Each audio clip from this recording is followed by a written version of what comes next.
Hi guys, Andrew here with headphones.com, and today we have something kind of special. Today we have something that I legitimately am considering buying. Like, I've been looking around at my stuff and going, what can I sell? Because a lot of the time, like, for me, when I'm reviewing headphones, I don't get a chance to listen to the stuff that I actually own because I'm constantly reviewing other products. Let's just get into it. This is the Audeze LCD-5. This is an over-ear open-back planar magnetic headphone. It's a flagship headphone that comes in right at around $4,500. So it is a prohibitively expensive headphone, unfortunately, because I really wish more people could hear this.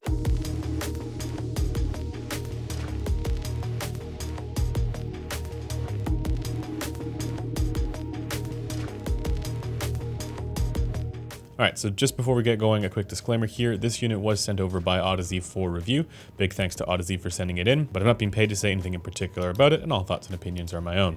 Now, if you're curious about the measurements of this done on the Gross 43AG, I will have posted those up on the headphone community forum, along with an EQ profile or a number of EQ profiles and some additional notes and thoughts there. I'll leave a link to that in the description. I'm going to start with the usual stuff here. We're going to talk about the build quality, the design, the comfort, the industrial design, how it looks, all of that stuff. So right away, let's start with that. First, you can see actually it's noticeably, let me just grab the LCD-4 here. You can see this is like noticeably smaller than the LCD-4. It's quite remarkable actually, how much smaller the LCD-5 is from the 4. And in some sense, I can see why somebody would prefer the look of the 4 because it is that more like classic kind of Audeze design. And the 5, it looks, I mean, yeah, there's familiarity, there's similarity there, but it looks very different from all of the other Audeze, high-end Audeze headphones. I'm just gonna show you guys this so you can actually see it there, right? So it's a very different looking headphone, but largely because it's so much smaller than the LCD-4 and the other ones. In addition, the headband is different. This is a carbon fiber headband on top. They do have a carbon fiber headband on the LCD-4, but it's a different style of headband, different looking one. It just feels like the whole thing has gotten, feels like the whole thing's gone on a diet. Maybe I need to take some inspiration from the LCD-5 here. But yeah, it's definitely cut some weight. So the LCD-5, instead of the whopping 700 plus grams that you get with the LCD-4 here, the LCD-5 comes in at a mere 420 grams. Now, for some of you guys who aren't used to high-end headphones, that might sound a little bit heavy, but I promise you that this is not heavy at all when you put it on, certainly not in comparison to these larger ones. And actually, you can see that the yoke structure here is very different as well. The arms in the LCD-5 are on the inside of the yoke, where it's on the outside of the yoke for the LCD-4.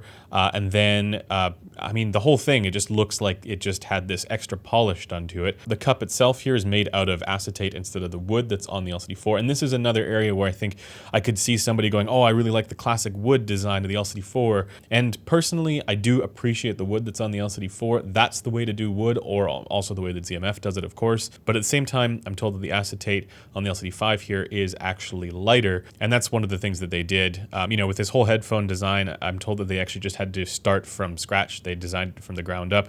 It wasn't an iterative design on the previous ones. They actually, you know, had industrial design for this, and they went to great lengths to make this much lighter and more convenient, I suppose, than these massive ones with the 4. Now, you do get full cup swivel here. It does go not completely flat, but it does, you know, articulate to a reasonable degree. So you shouldn't have any issues there. And then you do, of course, get the clicks on the arms. Additionally, the pads are quite different between the two.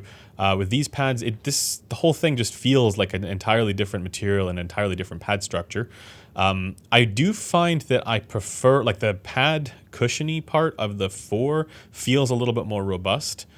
For me, and actually find that it just, the whole thing is a little bit softer on the 4 when I'm wearing it, whereas the pad cushion part is a little stiffer on the 5, but there is a reason for that. And then speaking of comfort, let me just actually put this on here. There is a little bit of clamp.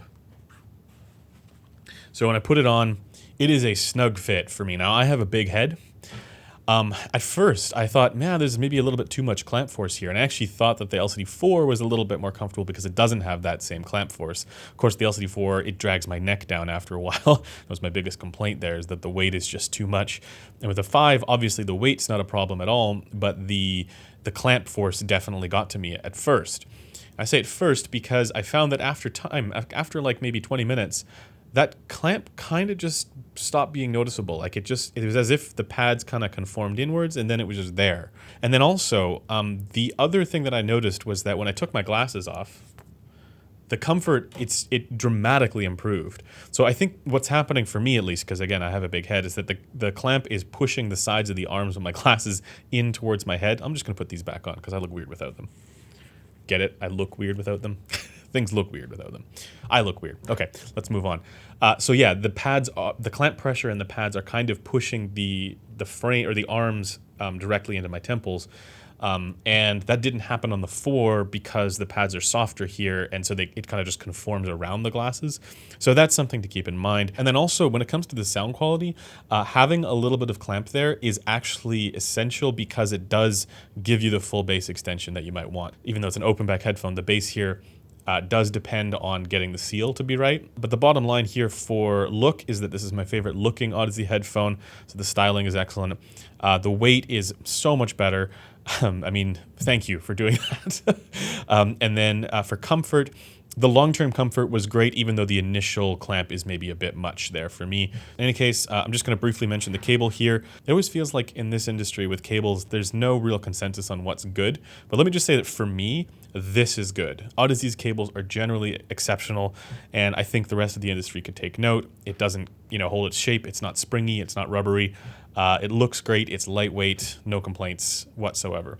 Of course, they're still using the mini XLR connectors on the cup here, so you could swap it out to an aftermarket cable if you wanted to. But again, I really like the one that they have that comes with it. Now, as far as power requirements go, the LCD-5 is easier to drive than the LCD-4, but you still are going to want an amplifier with this one.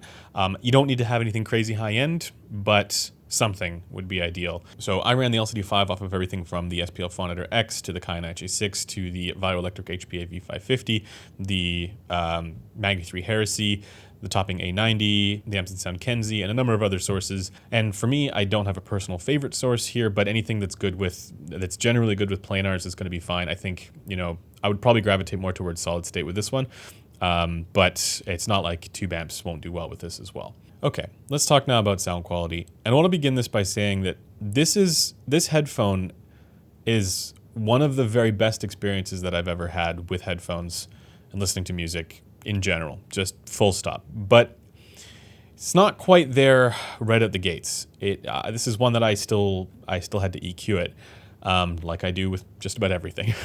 And I'll throw the graphs up on the screen here in a second, but I just want to stress this point before getting any further, and it's that if you don't EQ these headphones, if you don't EQ anything, that's fine, but when it comes to these headphones and the LCD-4, if you don't EQ, I promise you are missing out on what these headphones can do, because it's remarkable. And so a lot of my testing when I was comparing the LCD-5 with the LCD-4, a lot of my testing there to see how some of the other qualities might come through, it was done after EQ, and I EQ'd them to the same target. So we'll get to that, but first let's go through the graphs here. As usual, the dotted line is the target and the solid line is the headphone's frequency response. Just keep in mind that there's more to sound quality than adherence and deviation from the target. The target there is a known reference point. It's a data point that helps us evaluate headphones. And importantly, there are places where a headphone's frequency response can deviate from the target and it'll be totally fine.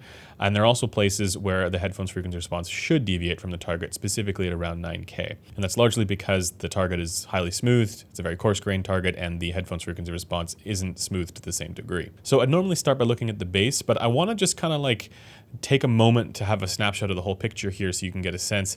There was somebody who mentioned that this is, or there are a few people actually that mentioned that the LCD-5 is kind of like a super HD650, and I can see why somebody would say that because there are some similarities there, specifically in the treble where it's quite a bit relaxed on the LCD-5, but I also think there are some key differences between the LCD-5 and the HD650. In particular, the bass to treble balance isn't quite the same. You don't have that sort of upper bass bloom and warmth or mid bass bloom and warmth that the HD650 has. With the LCD-5, it's just much more linear all the way down. And so obviously it doesn't have the Harman bass shelf, but on planars, like open back planar magnetic headphones, that's something that would require some trickery to do. And that's going to require a future video as to why. I've talked about that before as well. But generally speaking, with open back planar magnetic headphones like this one, unless you incur some sort of deliberate air gap or do some other kind of trickery, you're not going to be getting a bass shelf. And that's, again, why I think you might as well EQ this. You might as well add a bass shelf to this because, people are going to say, oh, well, why didn't they just tune it that way out of the box? It's because you literally can't do that. Transducer design it often involves trade-offs. And with planar magnetics, that's one of the ones that you often have to contend with. But regardless, the LCD-5's bass extension is absolutely a strength. This bass goes all the way down to 10 hertz as long as there's a good seal. And this brings me back to what I mentioned before about ensuring that the coupling is good and that the clamp is good. Now, this doesn't have a resonance frequency that boosts up the way that it happens on like the Abyss AB1266 or some other planars. It's at a fairly normal spot on the LCD-5. And it's actually less damped than what you get with the LCD-4, which was interesting to find. But regardless, in order to get that full bass extension all the way down, you do need to have a seal with this headphone. Now, moving into the mid-range, everything is generally linear here, and this is where things get a little bit surprising with the LCD-5 and very much unlike what Audeze's tunings are traditionally known for. The LCD-5 actually has a lot of ear gain at all the way up to 3K.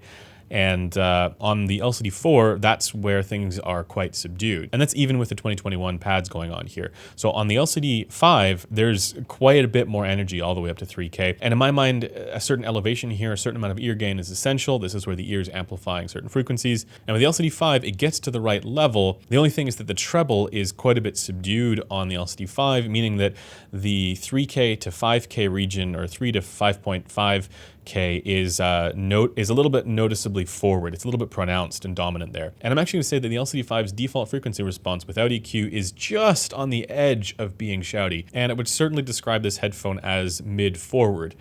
So if mid-forward sounds like something that you want and you're very treble sensitive, then you probably wouldn't need to adjust this too much. But then, as mentioned, you look at the frequency response here, it sounds like this as well. It's quite a bit more subdued in the treble. And just disregarding the target for a moment here, as I mentioned, this is darker in the treble than the Sennheiser HD650. And so for me, I think there are two approaches to making some EQ adjustments on this headphone. One of them is to boost the treble. You can do this on your own fairly easily, but I've also left a profile there in the description. And then basically this just gets everything in line with where the upper mids are for the ear gain, and then it balances it out a little bit. The other approach would be to just leave the treble as is and reduce 3 to 5K by a little bit there. I think actually in some ways getting that 5K down was a little bit more meaningful for me than reducing 3K. But regardless, either one of those approaches works. So if you say to yourself, I prefer that warmer kind of tuning, then yeah, just reduce the upper mids a little bit and lower treble a little bit. And get that balance in line. But if you say, I want something to be a little bit more neutral, a little bit more reference sounding, then you'd want to boost the treble there a little bit. Now, the upper treble, like, your 15, 16K stuff, it does come back on the LCD-5.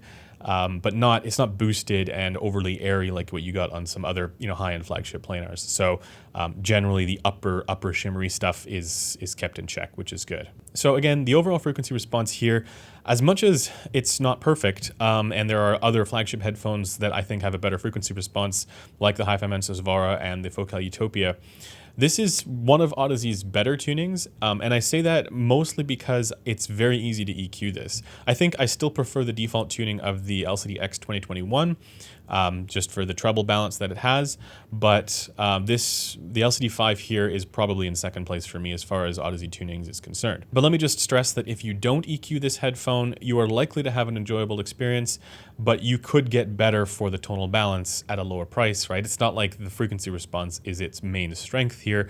It's just generally okay. It's just because it doesn't have a bass boost and it doesn't have a treble boost, it's a little overly mid-forward there, particularly in the ear gain region, which is something I'd never thought that I would say about an Audeze headphone, but I'm saying it now. And so again, I have to emphasize this point that if you want to get the most out of this headphone, and indeed every headphone, but specifically with these headphones, it is worth getting into EQ, because otherwise, yeah, you're going to be missing out a little bit, at least in my opinion. So what's interesting about the LCD-5 is that its driver actually is using a single-sided magnet array rather than the double-sided magnet arrays that you see on the LCD-4 and most of the other high-end Audeze headphones. And what they've done here is they've used what they call the parallel uniforce I guess, trace. It's effectively a trace pattern that has variable thickness and size to accommodate where the flux density is stronger or weaker. And this basically gives the diaphragm more uniform movement. So it moves more pistonically across the entire surface of the diaphragm. And I'm told this is going to reduce distortion as well. And I was thinking about this, that, this in many ways I think kind of makes up for the fact that it's a single-sided array, because that's one of the advantages of making it double-sided. And I think that this is legitimately real progress in headphones. And I mean that more in the sense of it's now possible to do that kind of design in a much smaller and lighter headphone. Which is evidenced, of course, by this, right? I mean, what's going on with the LCD-5 here. So that parallel uniforce idea, I think is a really cool one, and I am very excited to see more implementations of this. Now, with that out of the way, let's talk about detail retrieval. And by the way, guys, if all you hear is what you see there in the tonal balance and frequency response, that's fine. I just feel bad for you, because this headphone is yet again another example of, well, there's stuff that I can't find it in the data. And I think this is actually a great example of, when people say, oh yeah, detail, it's all just in the treble.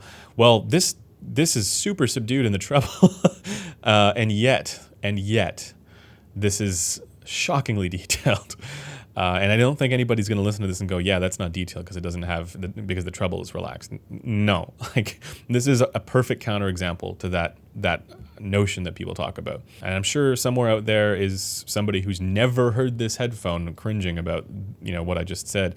But if you have the opportunity, you should take it. You should listen to this headphone if you can. So the Audeze LCD-4 is already excellent here, and I think I'm going to start this off by just doing a quick comparison against the LCD-4, because a lot of people already recognize the LCD-4 as sort of the king, or one of the kings, I guess, for detail. And when it comes to the clarity for trailing ends of tones and the microdynamics and structural definition there, I think they're about on par. The LCD-5 and the LCD-4 are about on par there.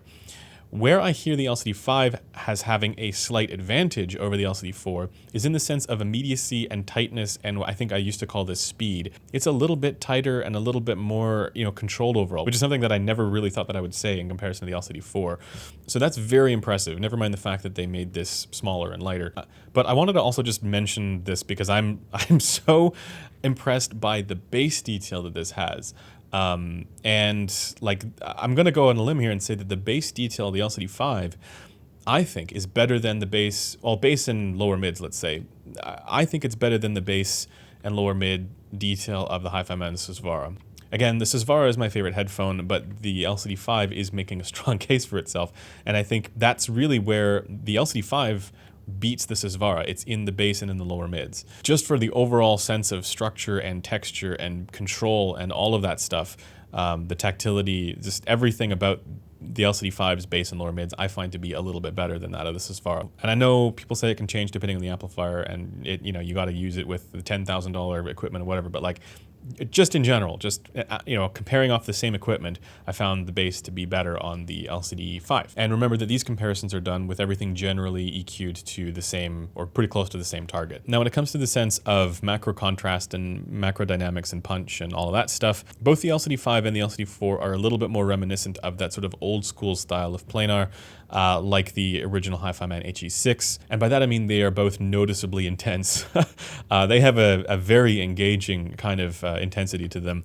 But I am going to say that for that quality, the LCD-4, I think, has a rounder presentation of that sort of slam aspect than the LCD-5 does, but the LCD-5 is not far behind, and it still retains quite a bit of tactility throughout the entire range. Neither of them are going to be on the level of the Focal Utopia for me, and I think both of them are also maybe not quite the HE6 level, but it's original HE6, not the new ones.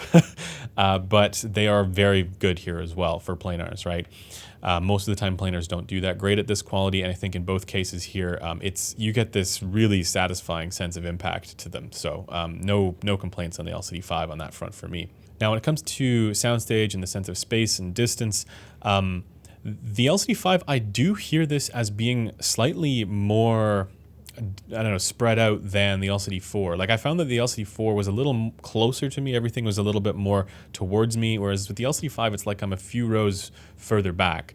Now, whether this is something that's going to be subjectively enjoyed by everybody, that's, I can't tell you that. But this does sound a little bit more spacious to me than the LCD-4. So that's interesting. And again, EQ'd to the same results. So probably something else going on here other than just the tuning. And lastly, I'm going to bring up the timbre. And the LCD-5 also is a very distinctly planar sounding headphone. And what do I mean by that? Well, I've called this sort of a plucked character before, where I think maybe partially because of how fast and tight the initial leading edge is there. And so some people are kind of thrown off by this quality. They prefer dynamic driver headphones. So if you're a timbre head, maybe this isn't for you, but it's not a quality that I'm at all bothered by. All right, so I've mostly been comparing this with the LCD-4, but of course I've been comparing it with the Focal Utopia and the HiFiMan Susvara. The Susvara I find to be a little bit more spacious sounding than the LCD-5, but not much. So again, it is a pleasantly spacious presentation on the LCD-5, and once again,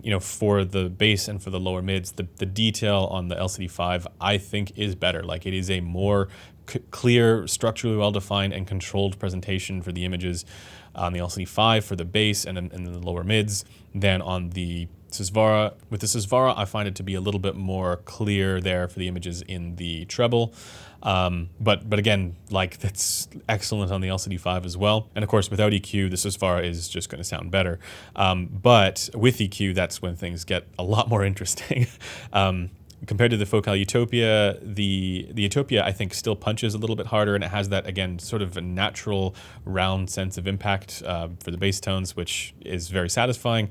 And people who really care about that punch and slam, I think that's still the best headphone to get, or one of the best. And again, the frequency response of the Utopia by default is just a little bit more balanced. And then compared to the Abyss AB1266 Phi TC, so that is a weird headphone, but it is very interesting because it also does have really good punch and slam, zero driver damping on that. So I find the sense of bass impact down low to be more intense on the Abyss, because that's kind of its party trick, and it all depends on like the seal and incurring the air gap and then the driver resonance frequency there. Because it's just this massive resonance in the bass. If you break the seal, it's intentional and clever, but that is the main thing that headphone has over these. But when it comes to the sense of detail, I'm going to give, again, the speed elements advantage to the LCD-5. That sort of initial leading edge tightness quality, I think it's a little better on the LCD-5. And then for clarity of trailing ends of tones, it's pretty similar between the two. I think they're both good there. And of course, the frequency response on the AB1266 is really weird, and it's a little less weird on the LCD-5.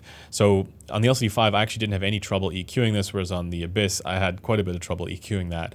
And partially because the Abyss's harmonic distortion is so high, whereas on the LCD-5, it's very, very low. So for me, between those two, I would gravitate more towards the LCD-5. And of course, somebody's going to be asking, how does the LCD-5 compare against the Meze Elite? The Meze Elite is going to have a more balanced frequency response for the ear gain region. That actually does quite well there. But for literally everything else, the LCD-5 is in a completely different class of sound quality. So to me, it's not a particularly close comparison there. Even though I genuinely enjoyed the sound of the Meze Elite, this is on another level. The LCD-5 has basically all of the qualities that I personally index heavily for. So it's generally good for the things that I'm like, okay, it's got to be at least good there, and it's exceptional at the things that I personally find, to be the most enjoyable aspects of headphones. And then also it's lightweight and easy to EQ. So in conclusion, do I recommend the Audeze LCD-5?